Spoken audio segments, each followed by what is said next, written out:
ఈ పారసీకులు ఎక్కడి నుండొచ్చారు? వీళ్ళ పుట్టుక వెనుక ఉన్న మిస్టరీ ఏంటి? రండి.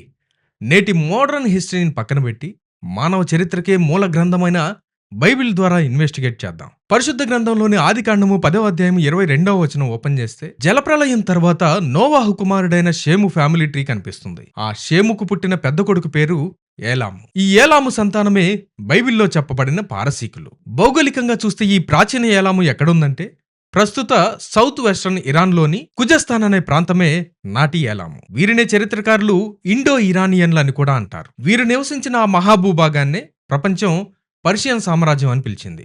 ఇక్కడ ఆసక్తికరమైన విషయం ఏంటంటే, ఈనాటి ఇరాన్ దేశానికి 1935వ సంవత్సరం వరకు ప్రపంచ పటంలో ఉన్న అధికారిక పేరు పర్షియానే. నేనిప్పుడు చెప్పబోయే విషయాన్ని జాగ్రత్తగా గుర్తుపెట్టుకోండి, మీ మైండ్లో ఫిక్స్ చేసుకోండి. పాత నిబంధన కాలంలో పారసీకులు ముస్లింలు కారు. అసలు అప్పటికి ఇస్లాం మతం అనేదే పుట్టలేదు. అప్పట్లో పారసీకులు ప్రపంచంలోనే అత్యంత గొప్ప నాగరికతను, సంస్కృతిని కలిగిన వారు. వారి ప్రాచీన మతం పేరు జొరాస్ట్రియనిజం. క్రీస్తు పూర్వం 6వ శతాబ్దానికి ముందే, అంటే కొంతమంది చరిత్రకారుల ప్రకారం క్రీస్తు పూర్వం 1500 నాటికి ఇరానియన్ ప్రవక్త మరియు తత్వవేత్త అయిన జరాతృష్ణ ఈ మతాన్ని స్థాపించాడు. గ్రీకులు ఇతన్ని జొరాస్టర్ అని పిలిచేవారు. వీరి పవిత్ర గ్రంథం పేరు అవెస్తా.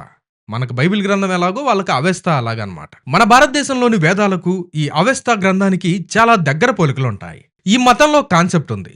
ఆ కాలంలో ప్రపంచమంతా చెట్లు, పుట్టలు, అనేక రకాల దేవుళ్లను పూజిస్తున్న సమయంలో ఈ జొరాస్ట్రియన్లు మాత్రం ఒకే దేవుడున్నాడని నమ్మారు. మోనోథియిజం ని ఫాలో అయ్యారు. వాళ్ళు కొలిచే దేవుని పేరు అహూరా మజ్దా. అహూరా మజ్దా అంటే జ్ఞానోదయమైన దేవుడని అర్థం. వీళ్ళ విశ్వాసం ఎలా ఉండేదంటే, ఈ సృష్టిలో మంచికి చెడుకి మధ్య నిరంతరం ఒక దైవిక యుద్ధం జరుగుతూనే ఉంటుంది. మంచికి ప్రతిరూపం అహూరా మజ్దా అయితే, చెడుకు ప్రతిరూపం ఆంగ్రా మైన్యు. కానీ అంతిమంగా ఈ యుద్ధంలో మంచే గెలుస్తుందని వాళ్ళు బలంగా నమ్మారు.